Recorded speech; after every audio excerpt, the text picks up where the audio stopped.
Greetings duelists and welcome to another video. By the time of this recording, the 255 CS already has concluded and there are no real major events until the release of Cyberstorm Access.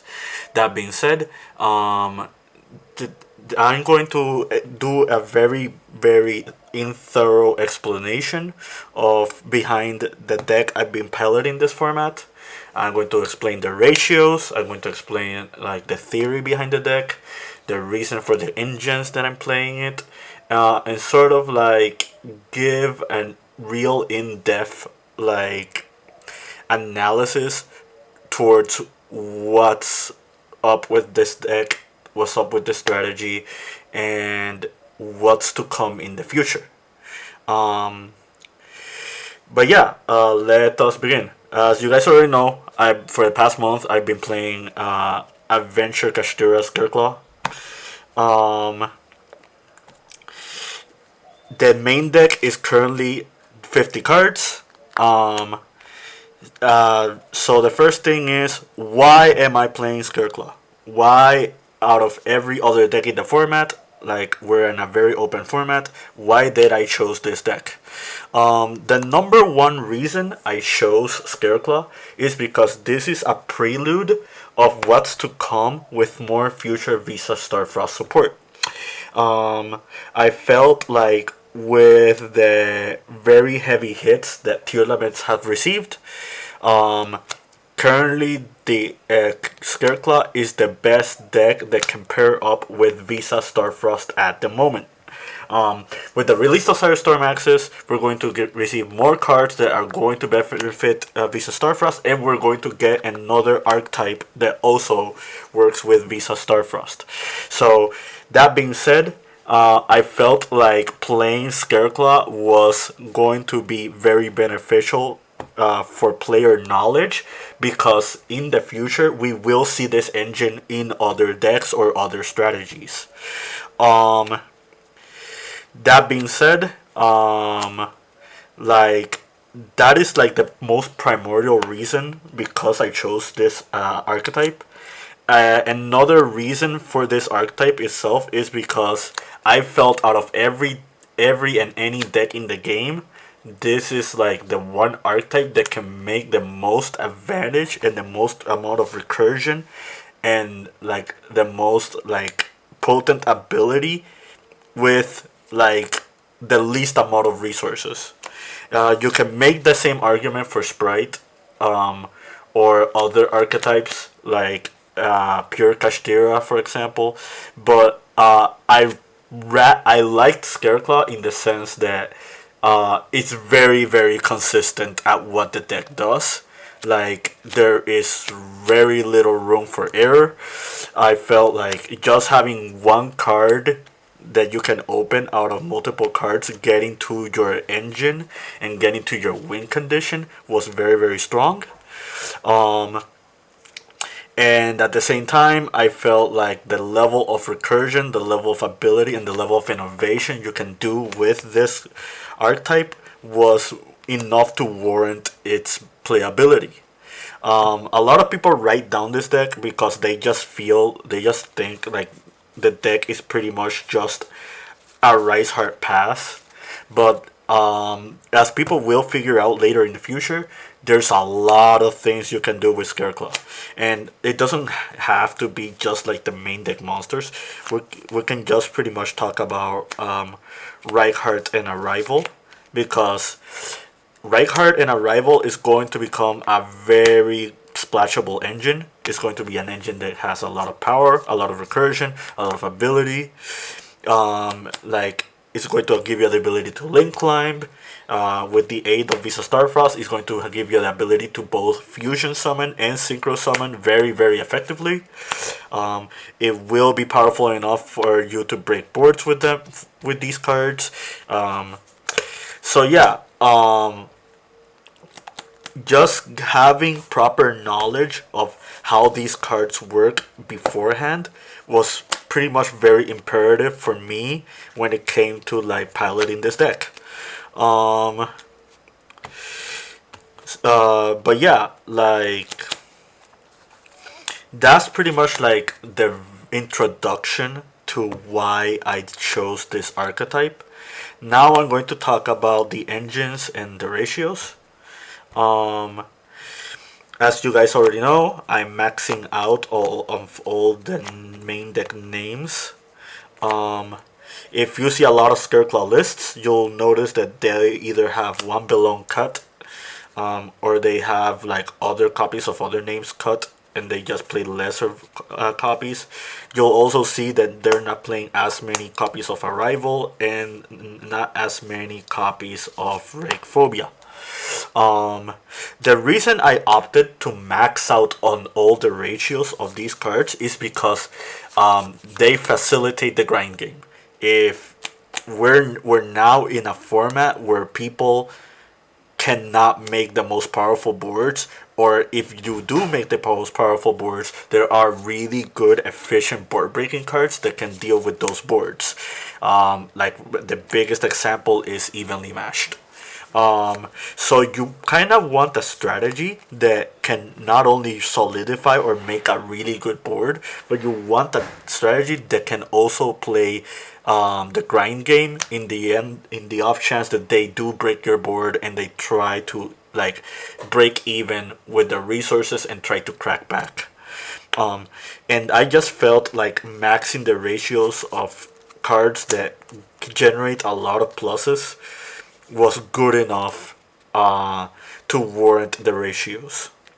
Um, the reason I have not chosen to play Defanging or like other copies of other Scareclaw cards. Splash is another really good example.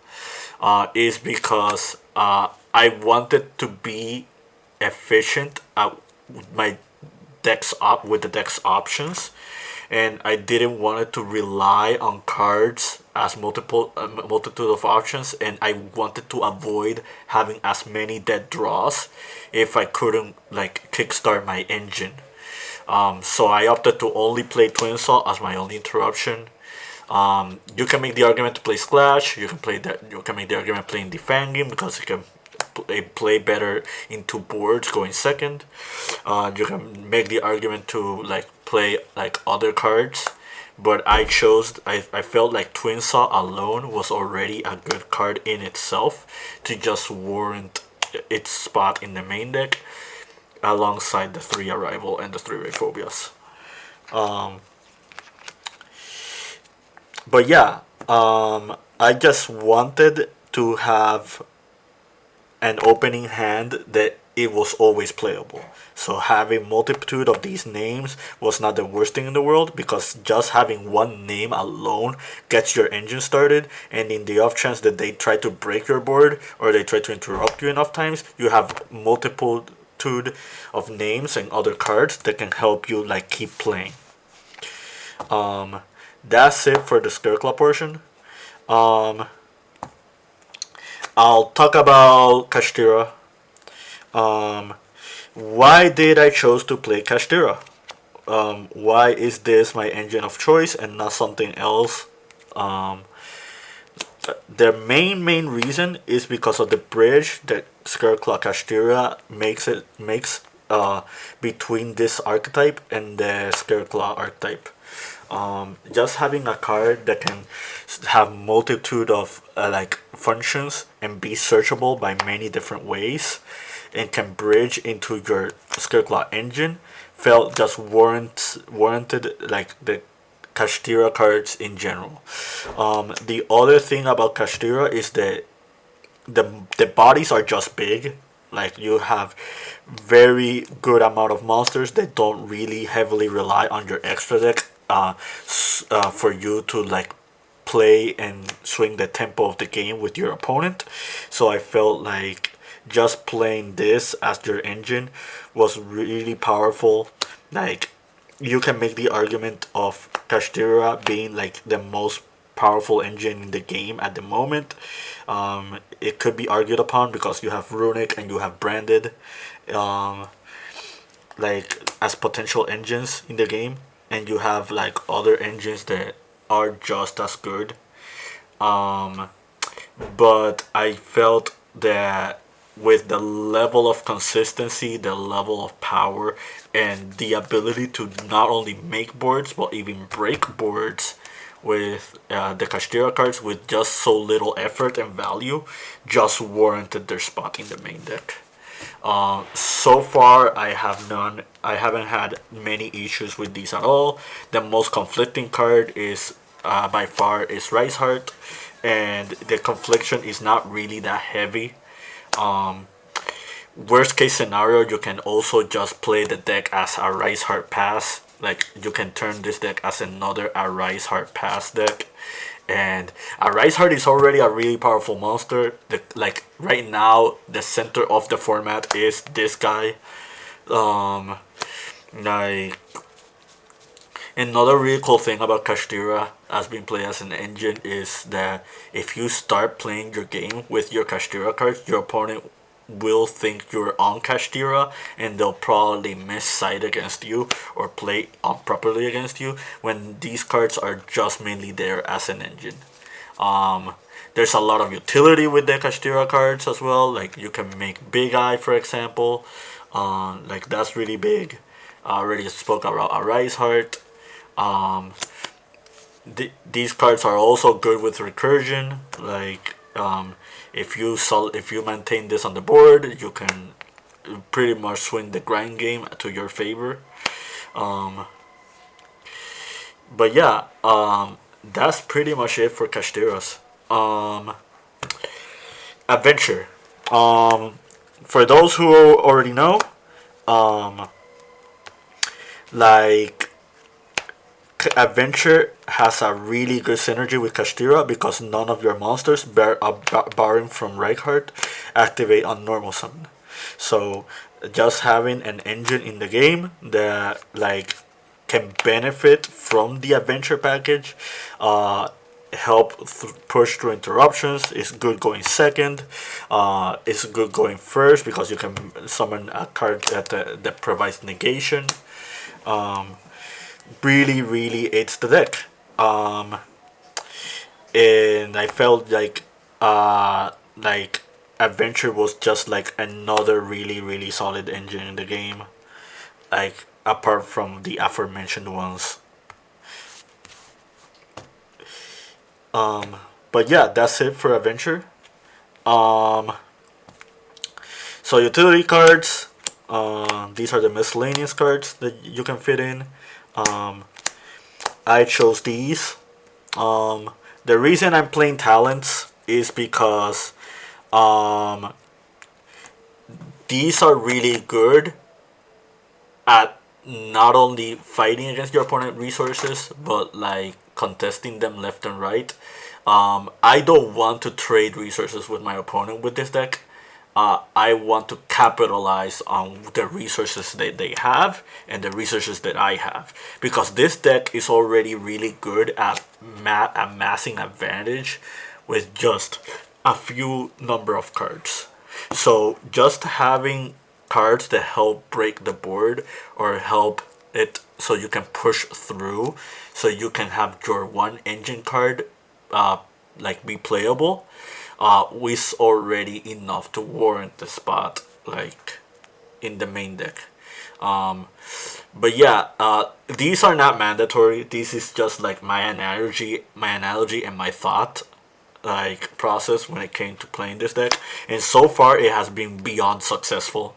The big trade-off is that I'm not playing hand traps, and if I end up getting paired against a deck that has a really oppressive turn one board, or just not play, or just like being uncontested, um, you can lose the game if your cards to break the board are not strong enough for solid win conditions.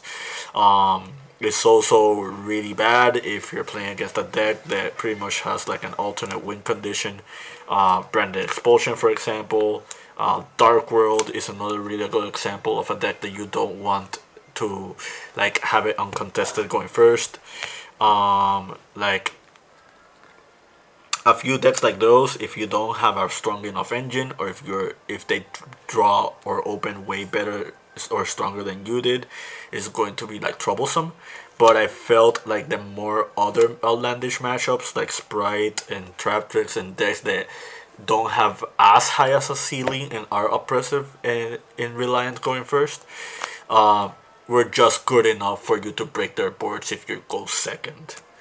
Um, you can make the argument to play books. Like, the one thing I will admit is that playing books in this deck is really good because it has extra synergy with Reinhardt, it has extra synergy with Rhyphobia, it has extra synergy with a lot of other cards. Um, but I just felt it was just very unnecessary. Um, so why am I playing 50 cards? The reason for 50 is because you do have a few non-engine cards or a few engine cards that are hard bricks and you don't want to see them. Like these two are good examples. Another really good example would be like the Twin Saw. Rise Heart is another example. Like there are a few engine requirements in your deck to just play really powerful engine cards, and you don't want to draw them. So that's like the main reasoning for 50. The second reason for 50 is because Runic is really popular in the format, and if you end up breaking Runic's board, their win condition becomes trying to empty your deck. So just having a deck with a very high count um, makes it harder for them to rely on that as a win condition if you're already amassing advantage over them. Um, but yeah, like that's pretty much like the strong explanations. Um, what are typical end boards you want to do with this deck besides a Rise Heart? Um, or what are my go-to strategies or my go-to plays if I do end up on this? Typically, when I try to end, I try to end it with tryhard as many times as possible, and the number one reason for that is because not only is it a card that your opponent has to deal with, but it's also a card that gives you follow up. If you end your turn with a copy of Reichardt and a copy of Rhyphobia, that's a lot of follow up already. And just having a monster that your opponent has to deal with makes it really good for you since you have these.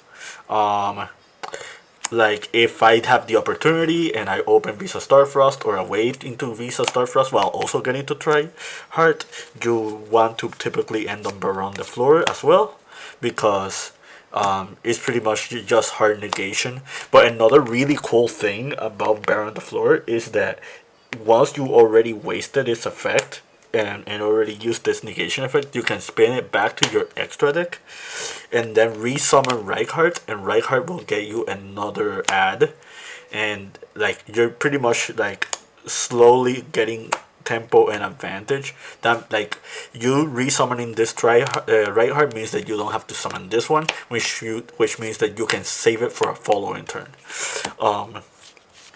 Like so that's very very important to note because again you will see this engine in the future. Like you probably won't see the level 3s, but you will see the level 4s. Like you will see Reichardt and you will see Arrival. I don't know how many copies. I don't know if you're gonna play multiple copies of them, but you're going to see these cards and you are going to see Visa Starfrost. So it's very important to learn how to manage your resources with these cards if you're going to play like in the similar play style to how I'm playing, or you end up in a very very simplified game state with another deck that has pretty much on par with your engine with theirs. Um, but yeah, if I open the Kashtira line, just ending on Tryhard plus a Rise Heart is really really strong. Like not only does your opponent have to deal with the Rise Heart, but they also have to deal with Tryhard. Take note, something really cool about Tryhard is that you cannot get Zeused if you're under this, unless they summon Kashtira Scareclaw and attack a Rice Heart, I guess. Um, unless something like that happens, you shouldn't get Zeused while this card is on board. Because, in order for Zeus to be summoned, an XYZ has to battle during the turn, meaning that an XYZ has to not be in defense, and this prevents it. Other things that I like doing with Kashtiras, depending on how I open, is instead of making a Rise Heart, you can end on Shangri-Ira, and just have Shangri-Ira itself recur advantage for you. Like, just having Shangri-Ira on the board and having it summon like Fenrir on your turn, and Unicorn or Fenrir on your opponent's turn, and Unicorn on your turn, or vice versa, is really, really strong. Just try to be careful if you do that, and your opponent plays Castera cards, because that means they can summon a Rise Heart. But yeah, that's pretty much it for this idea of the ideology of the deck and the things you want to do with it. One other thing to note is the when you're going second with this deck, you don't have to go to a Rise Heart. You don't have to think about that. Just having this engine with Rykart and with Rhyphobia means that you can go into Asa, you can go into Dark, you can go into, if your opponent has an opposing board that you want to break, they have something like IPA Remax, you can try to get into Underworld Goddess. You can go into Unicorn and Access Code. You can literally turn this into a link climbing strategy and just try to use your link monsters to break your opponent's board. You don't have to play 3 copies of Lightheart. I mainly did this as a contingency plan against Mind Hacker, but at the same time also playing a card that helps recoup advantage and gain more advantage as time goes on. So that's pretty much the explanation behind this. You can easily play this 2 copies instead of 3, and if you don't want to make your deck focused into your Scareclaw cards as a win condition, you can just play more utility cards, more Nightmares, for example, or if you end up not playing the Kashtira cards, you have 5 to 6 open slots. You can not play Link Spider if you don't want to as well, and you'll have more room for more utility cards that you can use for other strategies. Once Mana Dome comes out in Cyberstorm Axis, these will probably become multiple synchros. You can play the Vicious Astroud and play it cross cheap. I'll probably talk about that when those cards come out, or when we're nearing the release of Cyberstorm Axis. But yeah, pretty much you have a lot of room for non-engine, both in the main and the side deck. You have a lot of room for a lot of innovations with this deck. You have a lot of things you can do with just this engine. But yeah, I just felt that this deck was powerful enough to warrant a very open space with so many decks and so many strategies that are in the game. I felt like this deck covered a lot of ground. For example, just having this card in your extra deck means you already have a solid win condition versus branded. And not only branded, you have a win condition against a lot of other decks just because of the existence of this card. Just having a card that can recoup advantage by itself makes it so the engine of your deck is just as strong as other decks. Just having the splash ability to play Kashtira while also not having to automatically lose to cards that already beat Kashtira is another thing to take note of. So yeah, That's it for explanations. I hope you liked this in-depth analysis. Um, Expect another deck profile from another different strategy very, very soon. It's already been like 1 month since I switched in over to this deck. It's been 3 weeks exactly. Um, with nothing else to look forward to until Cyberstorm Access comes out in terms of major events. Um, Stay tuned. You're probably going to see a lot of exploration uh, with me. But yeah, keep practicing and keep dueling.